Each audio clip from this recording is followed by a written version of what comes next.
பாமக நிறுவனர் ராமதாசும் அவரது மகன் அன்புமணியும் பல மாதங்களுக்கு பிறகு மீண்டும் சந்தித்துக் கொண்டது பாமக நிர்வாகிகளையும் தொண்டர்களையும் உற்சாகமடைய வச்சிருக்குது.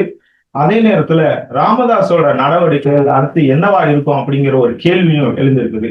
பாட்டாளி மக்கள் கட்சியில நீ பெரியாளா நான் பெரியாளா தலைவர் யார் அப்படிங்கிறதுல ராமதாஸுக்கும் அன்புமணிக்கும் இடையிலான பிரச்சனை பார்த்தீங்கன்னா கடந்த சில மாதங்களாவே நடந்துகிட்டு இருக்குது.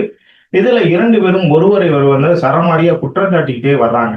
இந்த பிரச்சனைக்கு தொடக்க புள்ளியா சொல்லப்படுவது முகுந்தனுக்கு இளைஞரணி பொறுப்பு கொடுத்ததுதான். அதாவது ராமதாஸோட மகள் ஸ்ரீகாந்தி மொழியோட மகன் முகுந்தனுக்கு இளைஞரணி பொறுப்பு கொடுத்தது அன்புமணி எதிர்த்தாரு அப்படிங்கிற விஷயம் தான். அதை வெட்ட வெளிச்சமா மேடையிலேயே இந்த சம்பவம் நடந்தது.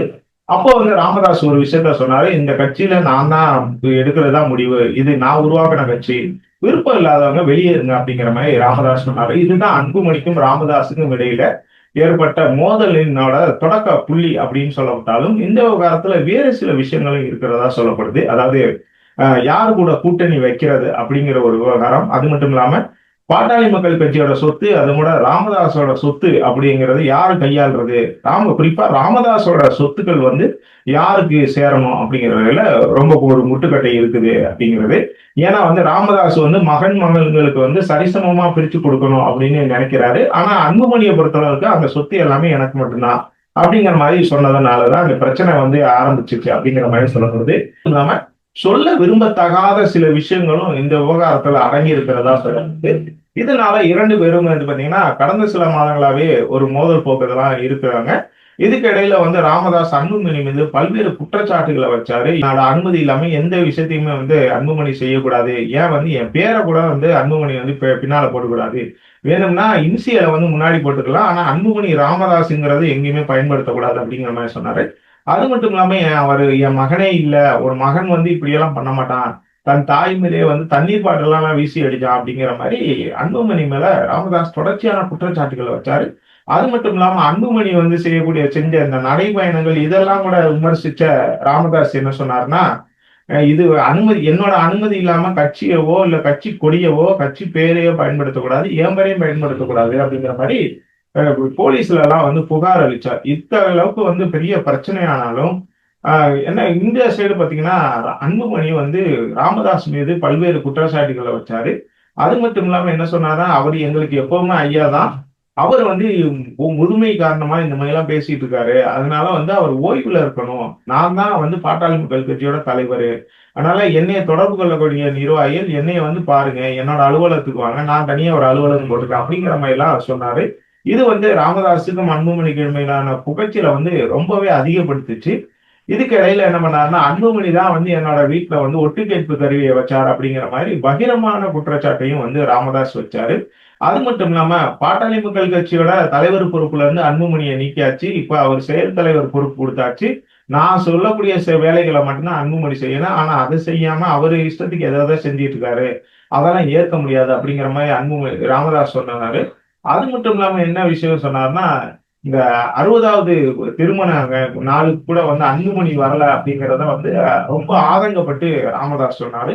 இப்படி இரண்டு பேருக்கும் இடையிலான பிரச்சனைகள் போயிட்டே இருக்கு சுச்சுவேஷன்ல ராமதாஸ் பொதுக்குழு கூட்டத்தை அறிவிச்சாரு. ஆகஸ்ட் 17ஆம் தேதி பொதுக்குழு கூட்டம் நடக்கும் அப்படிங்கிற மாதிரி.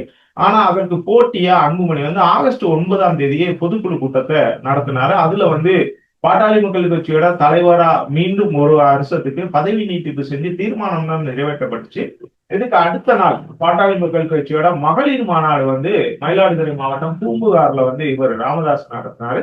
அந்த கூட்டத்துல சில முக்கியமான நிகழ்வுகள் நடந்தது. குறிப்பா யாருனால பிரச்சனைன்னு சொல்லப்படுதோ, அதாவது ஸ்ரீகாந்தி மதியனாலதான் இந்த பிரச்சனை ஆரம்பம் அப்படிங்கிற மாதிரி சொல்லப்படுறா இல்லையா, அவங்கள வச்சே மாநாட்டுல முதல் தீர்மானத்தை ராமதாஸ் வாசிக்க வச்சாரு. அது மட்டும் இல்லாம அவரோட இளைய மகன் சுகுந்தனை மேடை ஏற்றினாரு. இது பாட்டாளி மக்கள் கட்சி இது சைட்ல ரொம்ப ஒரு பரபரப்பா பேசப்பட்டுச்சு. அன்புமணி ஆதரவாளர்கள் இதுக்கு கடுமையா எதிர்ப்பு தெரிவிச்சாலும் ராமதாஸோட ஆதரவாளர்கள் இதுக்கு பயங்கரமான சப்போர்ட் பண்ணாங்க. இப்படிப்பட்ட ஒரு சூழ்நிலையில என்ன சொன்னாரா ராமதாஸ், கடந்த சில நாட்கள் சில வழக்கறிஞர்களை வச்சு நான் சம்பாதிச்ச சொத்து தான் இது எல்லாமே, இது எதுவுமே அன்புமணிக்கு கொடுக்க கூடாது, அந்த மாதிரி ஒரு இது உயில எழுதுங்க, இது எல்லாமே நான் சம்பாதிச்ச சொத்துங்கிறதுனால நான் விருப்பப்படுறவங்களுக்கு தான் இந்த சொத்துக்களை கொடுக்கணும்னு நினைக்கிறேன். அதனால அன்புமணிக்கு ஒரு பைசா கூட போகக்கூடாது அப்படின்னு உயில் எழுதுங்க அப்படிங்கிற மாதிரி இது பண்ணிக்கிறேன். அது மட்டும் இல்லாம நான் செத்தா கூட வந்து அன்புமணி வரக்கூடாது. அந்த மாதிரி உயில் டிராஃப்ட் பண்ணுங்க அப்படிங்கிற மாதிரி சொன்னதா சொல்லப்படுது. இதுக்கிடையில தான் அன்புமணி வந்து ராமதாஸை நேரில் சந்தித்துக்கிட்டு இருக்கா அப்படிங்கிற ஒரு விஷயம் இன்னைக்கு பெரிய பரபரப்பை ஏற்படுத்தியிருக்குது.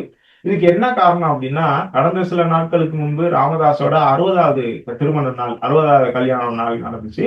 அதுல கூட அன்புமணி வந்து பங்கேற்கல. இது வந்து ரொம்ப மனக்குறையா வந்து ராமதாஸ் சொன்னாரு. இத வந்து ரொம்ப பேட்டி எடுக்கிற எல்லா செய்தியாளர்கிட்டயும் இத ரொம்ப மனவேதனையோட வந்து ராமதாஸ் பகிர்ந்துட்டாரு. இத்தகைய சூழ்நிலையில அவரோட தாயார், அன்புமணியோட தாயாரும், ராமதாஸோட மனைவியுமான சரஸ்வதியோட பிறந்த நாள் கொண்டாடப்பட்டது.